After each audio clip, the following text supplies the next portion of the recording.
good afternoon. I would like to welcome everyone to this ECR Group press conference. As you know, tomorrow the European Parliament will very likely adopt a report and a resolution to formally launch the procedure to change the EU Treaties under Article 48 of the Treaty on the European Union. This was preceded by the Conference on the Future of Europe, a project that, from the ECR point of view, was neither diverse nor open to debate and mainly gave a voice to those in favor of a more powerful EU, which is why the ECR walked out in the end. Because the follow-up process has since been negotiated largely outside of public visibility in many countries, the ECR Group would like to inform you of its warnings about the text that the Parliament's negotiators from the majority groups have produced. With us are our AFCO coordinator and shadow rapporteur, ACR MEP Jacek Saryusz-Wolski, who was originally co-rapporteur on the report but withdrew in protest, and our two ECR co-chairmen, Professor Richard Legutko and Nicola Procaccini. Our first speaker is our AFCO coordinator. Please, Mr. Saryusz-Wolski, you have the floor. I should press something. Either you heard what I said at the plenary, or you can get it on paper from my office. So I do not intend to repeat what I said. It can be resumed in one sentence. We are against hijacking Europe by this anti-democratic, anti-federal project to turn EU, as we know, into a superstate. The purpose of this report, as it was said, is Article 48 procedure, which will be triggered with this report, which we expect to be voted tomorrow, with us being against, for the reasons which you will hear about now.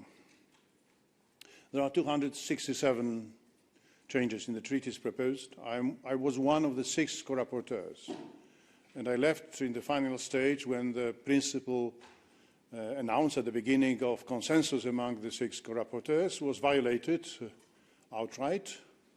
No proposals which ECR presented were taken on board. That's why we left the group in July in protest. Those changes are revolutionary and mark a Copernican revolution in terms of political system of the Union. It is also irreversible in terms that once new treaties come into force, it is practically impossible to change. And it leads to turning sovereign member states into vassals or into regions, and creating a centralized hegemonic superstate run by mainstream oligarchy and escaping democratic control, because it moves the decision-making process from the level where democracy works, which is nation-state, to the democracy where there's huge democratic deficit and no European demos, which is European level. The proposal is to reshuffle the whole institutional system, to transfer massively competences, 9 of them, be it exclusive or so-called shared, but please do notice that shared competences are in fact EU competences, because Article 2 in the 2 says that EU has priority in exercising those competences. It can exercise them in 100% and only what is left. Maybe if EU wishes so, exercised by member states. So shared competences are de facto EU competences as much as exclusive ones. So 9 competences go to the EU level, and very few areas are left for the member states, which, as I say, lose the attributes of a statehood and become kind of regions. And these areas are environment, climate, public health, including reproductive health rights, which is synonym to abortion, cross-border transportation infrastructure, external border policy, foreign affairs, external security, defense, civil protection, industry, education. Such a massive transfer means that it is no longer a quantitative change of the nature and of the political system of the Union. It is a qualitative change. It will be EU who will be sovereign, who will decide how much sovereignty is left, if any, to the member states. Besides moving those cardinal competences to the EU level, the report proposes a quasi-total elimination of the veto right, which means unanimity. And unanimity in voting of the EU constitutes the bastion of sovereignty of the member states. These are 63 areas where member states say, no, it is our sovereignty, we never decided to transfer it to the EU level, so please respect it. And if you do not, we have the veto right. In all those 63 cases, veto right is eliminated. It remains only in 3 cases. And you may recall that the main argument in favor of this huge Copernican change is to prepare for enlargement. Scientific research shows that, and there's scientific literature on that is unanimous, that all the previous enlargements led to acceleration and facilitation of decision-making process, which is contrary to this mystification which is being propagated as the reason for the change. Second is a logic argument. When you have more members, every member weight is relatively smaller, thus less able to harm decision-making process. And third argument is that, and it is also to be found in the scientific literature, that in that case, enlargement would necessitate rather decentralization than centralization, as the philosophy of devolution once upon implemented both in Great Britain but also in France shows.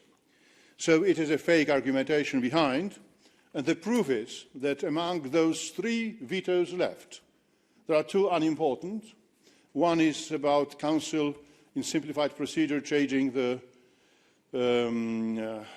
3rd chapter of Treaty on Functioning of the Union in a simplified way, which is obvious. Second is linguistic question, with all due respect to the linguistic sensibilities. It is not major. But saying that we need it for enlargement, the veto remains on taking new members.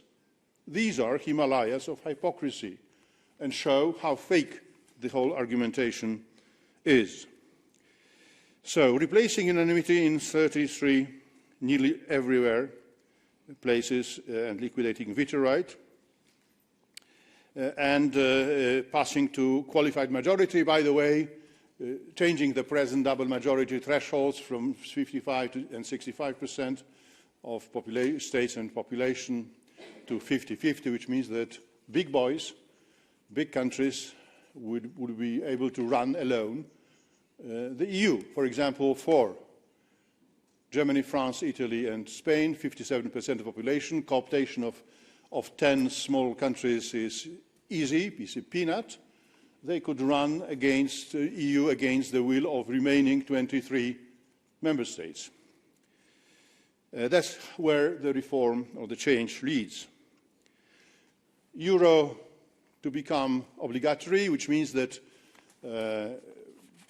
primary criteria are not those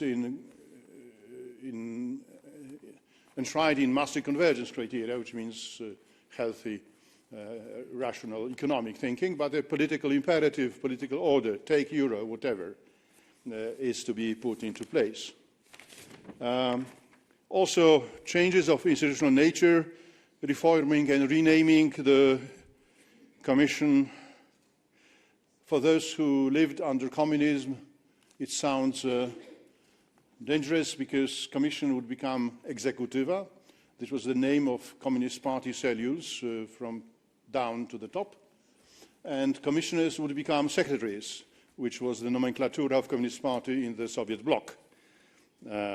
So it should awake at least Central East European flank of the EU. It also reverses the roles of Council and Parliament. Council becomes less important and Parliament becomes more. Only 15 member states would have commissioners, which means there would be full members and half members, first and second category of members. Parliament would have a legislative initiative. They didn't agree on my proposal to have a red card procedure where 50% of national parliaments could stop legislation in the EU. They rejected my green card proposal where 30% of national parliaments could propose legislation. In defense of principle of subsidiarity, I proposed to create within the ECJ, Court of Justice, a chamber of subsidiarity composed of the presidents of national constitutional courts, also rejected. So,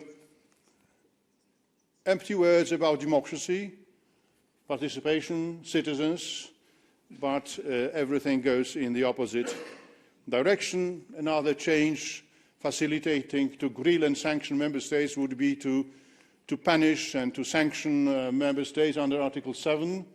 Grilling procedure, no longer unanimity in the second phase, but majority procedure, and not only depriving member states, guilty member state of right of veto, of right of vote, to speak the Council, but also this time lege artis, depriving them of billions of euros, which would put them financially on their knees, which is, by the way, now being done. Blackmail of that kind is being done against Conservative government of Italy with Madame Meloni. So, this report encapsulates a dystopian agenda of Euro-centralist forces, which is a change not at all democratic, not at all federalist. It is extremely harmful. It would not be any longer union, so bye-bye to the European Union, as we know. Bye-bye to the European Union of Schuman, Christian-inspired. Welcome to the Communist Ventotene report-inspired superstate in place of the Union of today. For that reason, we say, God save the Union. Let's protect EU treaties as they are. Let's protect EU against self-destruction. Thank you. Thank you very much. Now, Professor Legutko, please. Thank you. A couple of points in addition to what Mr. Saryusz-Wolski said. Point number one, the argument you could hear today was that we want to have more power because having less power we didn't perform quite well. Well, it should be the other way around. That is, we performed excellently. That's why we want more power. And that we have heard all along, since the very beginning. The performance is miserable, so we want more power in our hands. That would be enough to say no to giving more power to European institutions. I think less power to European institutions will be a rational decision. Point number two, veto. Well, there is an inequality of nations in the EU. They are big guys, strong, having all sorts of economic, military, political potential, and there are countries that are small, they do not do quite well economically, and the veto, the right to veto, was the only instrument, the only weapon the weaker countries had against the big bullies. Once you get rid of the veto, we are in the hands of the big guys. And that comes down to it. So either you want to preserve some kind of equality among the member states, and then you have to retain the veto power, or you want to create a sort of oligarchy with the big guys at the top, and then that is precisely that is being suggested. Now, as you could hear, the third point, as you probably heard, or we all imagine, the plan is to do without referenda. right, to make the treaty change, to give enormous power to European institutions and enormous power to the big guys behind those institutions without consulting the societies, without consulting the voters. So probably we'll have backdoor negotiations, lack of any kind of transparency. No possibility of making any changes in the treaties without consulting the voters. I know that's the hardest part to swallow by the mainstream people, Mr. Verhofstadt and his colleagues, because they know very well if they come up with these ideas and will put it to vote by the people, they will lose. We have to keep the democratic standards. And the final point is, of course, a very serious threat of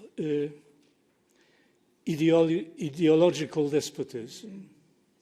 We had, those of you who were present in the debate, which is still, I think, going on, you had these remarks about reproductive rights and whatever, things like these. Up till now, theoretically at least, these were the matters to be decided in individual states, in the member states. Now the plan is to be a part of the EU ideology, which means that the EU will have the institutions to impose moral and philosophical issues on the people, and will have the instruments to punish those who have a different view. So I think the danger is a kind of creeping despotism. Thank you very much. Now, Mr. Procaccini, please. Yes, good evening. First of all, let me thank Darius, our shadow rapporteur, my co-chair, Professor Legutko, and you, Michael. Let me start from a single paradox.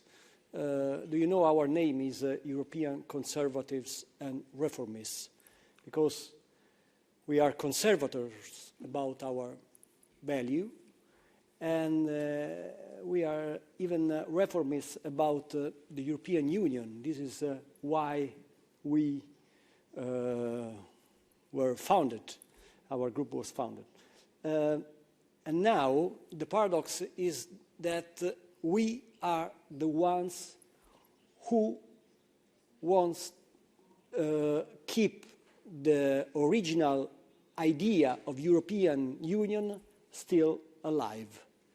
We are the ones that want to maintain the treaties like are now. It's a strange paradox, but in facing this danger, the danger of a superstate, a European superstate that nobody chose, not at the beginning of the European process, not recently. No one decided to have a superstate that reduces the nation, the member states as municipality without sovereignty. So this is why, for our group, this battle is the mother of the battles. The debate of today and the vote of tomorrow is only the first half of the match. The second half will be the European elections of June, because there every European citizen has to decide, to choose, if he wants a European Union, a federalism in European Union, or if they want a confederalism like we want, like was the original idea of Europe. This is really important for us. Do you know our mantra is that the European Union is doing less, doing better. Maybe you have read somewhere. This is exactly what we still say. We think that take competences, transfer competences from the national states to the European Union is a theft of democracy, is a theft of sovereignty, is a theft of freedom. This is something that we will face now in the next European elections and forever. This is why we are here. We are here to restore the original idea of European Union, and that idea is not the one discussed in the plenary even now. This is socialism, is the international socialism, completely another thing with the original idea of European Union. Thanks a lot. Thank you very much. The floor is now open for your questions. If you are participating remotely, please click the raise hand button, and please briefly state your name and the media you represent before asking your question. Yes, please. Thank you. Javier Villamor for El Debate from Spanish media. According to what you have said and what we have read in the last years, it seems that this project is a long project. I mean, it has been thought for a long time. Many people call it the United States of Europe somehow. I would like to know your thoughts about this. Are we going to this, in your opinion, to this USSE somehow?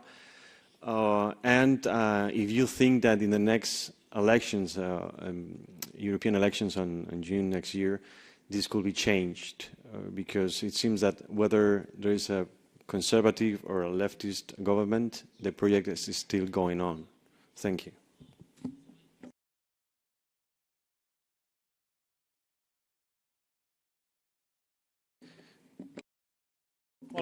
Well, whoever no, wants it is to not answer. the United States of Europe, because United States of Europe, like of America, would be a federal construction. In federal constructions, the component parts have equal representation, like states, big or small, Wyoming or New York or Los Angeles or California. They have two representatives in the Senate. The same goes for Länder in Federal Republic of Germany. The same goes for canton in Switzerland.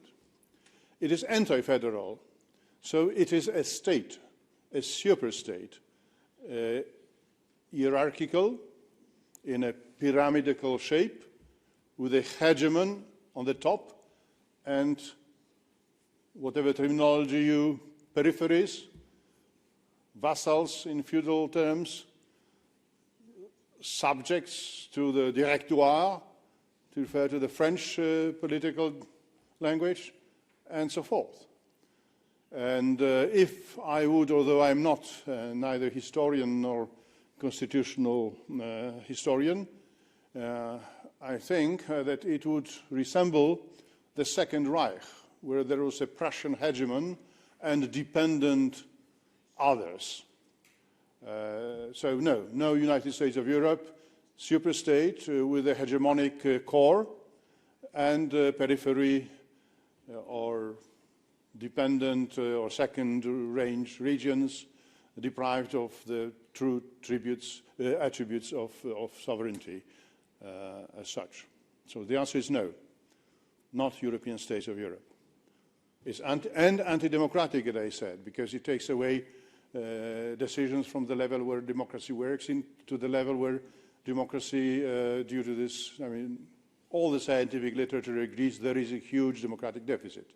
From whatever corner of political spectrum and from whatever kilometers of literature on the shelves of the libraries all over Europe, you will read there's a huge,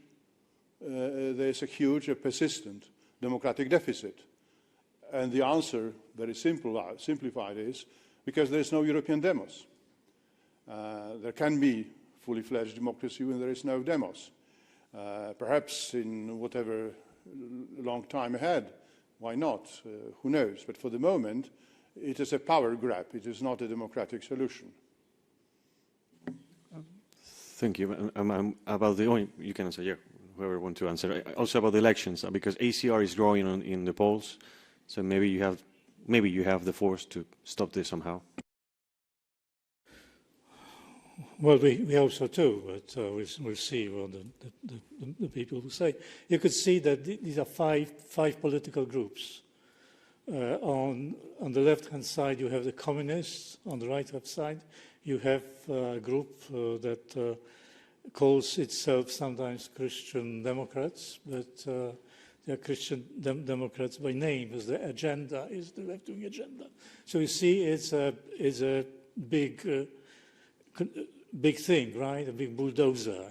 It's a powerful enemy or antagonist, if you will. But we have to do our best. If you compare political sympathy among the electorates, European societies, and the political ideological map of the European Parliament, you see great discrepancy.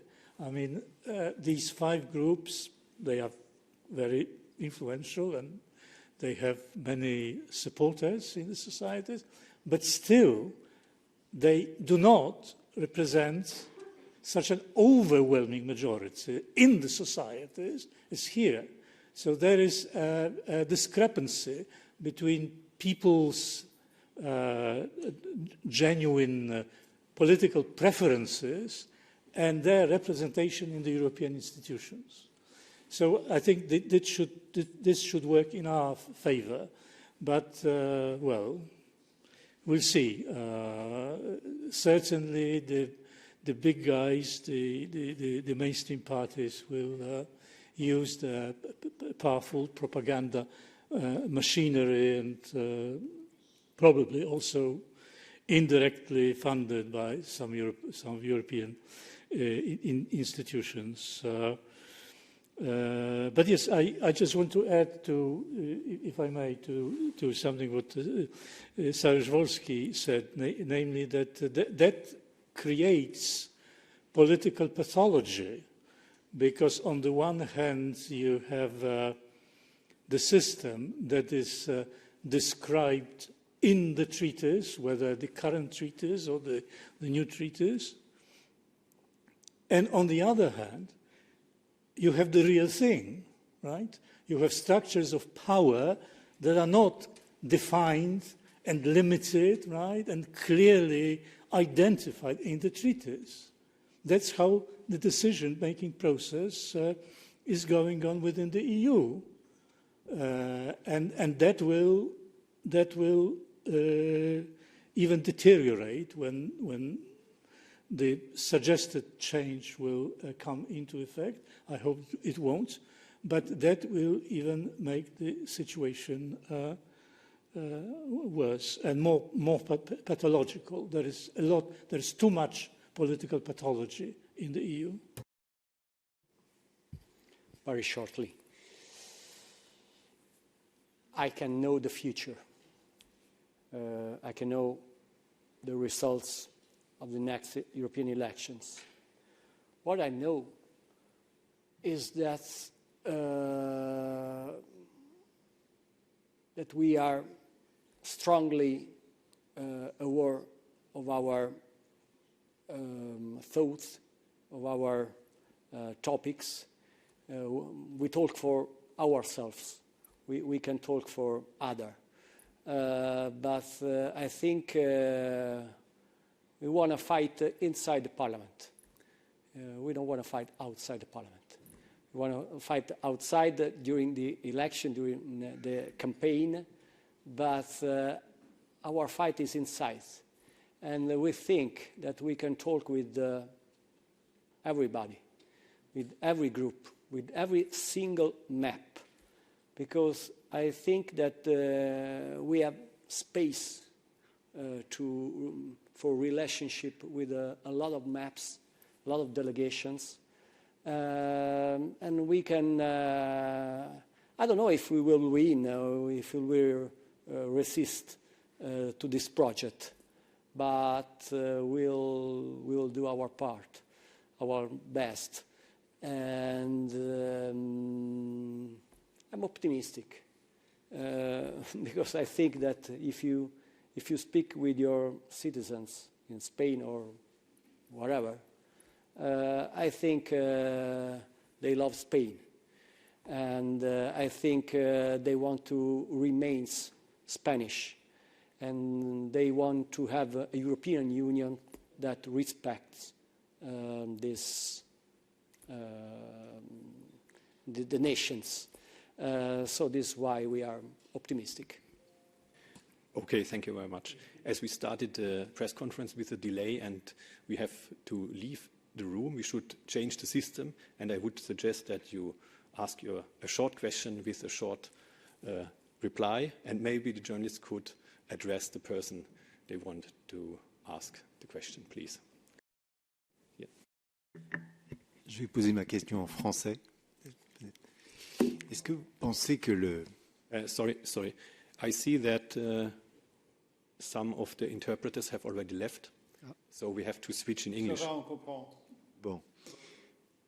Est-ce que vous pensez que le retour d'un président républicain aux États-Unis, Trump ou un autre, peut favoriser les projets fédéralistes de Guy Verhofstadt, ou au contraire, favoriser votre vue de ne pas toucher au traité? Je vous renvoie, si vous permettez, à l'article qui est paru aujourd'hui, je pense, dans les Politico Europe, authored by l'auteur et professeur Andrew Michta from Atlantic Council, Scowcroft Center. The title is Federalized Europe is not in the American interest. Et vous allez trouver la réponse. Je pense que la même sera donnée par les démocrates et les républicains. Peut-être il y aura quelques nuances, mais en général, un super-État dégénéré, sous hégémonie qui est plutôt intéressé de pousser les Américains out of Europe, de tirer les Russes en Europe, de créer un espace de Lisbonne à Vladivostok, d'affaiblir l'OTAN, ne sera pas au goût de profound state of America, ni aux administrations de la Maison-Blanche. Mais je vous conseille de lire l'article, je pense que c'est aujourd'hui, Federalized Europe is not in the interest of America. Et aussi pour des raisons de sécurité de l'Amérique. L'Europe qui ne va pas être un associé, un allié dans la confrontation avec les grands pouvoirs très dangereux aujourd'hui comme la Russie, la Chine et qui autres, ne peut pas être dans l'intérêt de l'Amérique. Et puis même le plus centraliste, pas fédéraliste en Europe, au fond de leur cœur, ils se rendent compte que sans le parapluie de sécurité américaine, avec cette force de frappe ridicule française et cette philo-russophilie allemande, on n'ira pas loin, étant donné que les Russes pourront se réarmer comme disent les services secrets d'Allemande, en 5 à 8 ans pour attaquer l'OTAN, cette fois-ci, l'OTAN par Ukraine, l'OTAN, ce n'est pas une voie viable, parce que ça touche à l'essence existentielle de notre vie, de nos États, de nos citoyens, et fini les jeux de M. Verhofstadt et ses amis. Merci. Okay, I would like to ask Dave. Let me add just a thing. Charles de Gaulle, you know, he was one of the founding fathers of the European Union. I don't think he should be agreed with this project. I don't think he lived and died for this. He was for not for a federalist European Union, but for a confederalist European Union. It is exactly our position. Okay, thank you very much. Unfortunately, we have to close the press conference here. One sentence. I mean, on the website of our, the leaders of our group speeches posted on the website, including mine and also on my Twitter. You will find it there. Thank you. Thank you very much.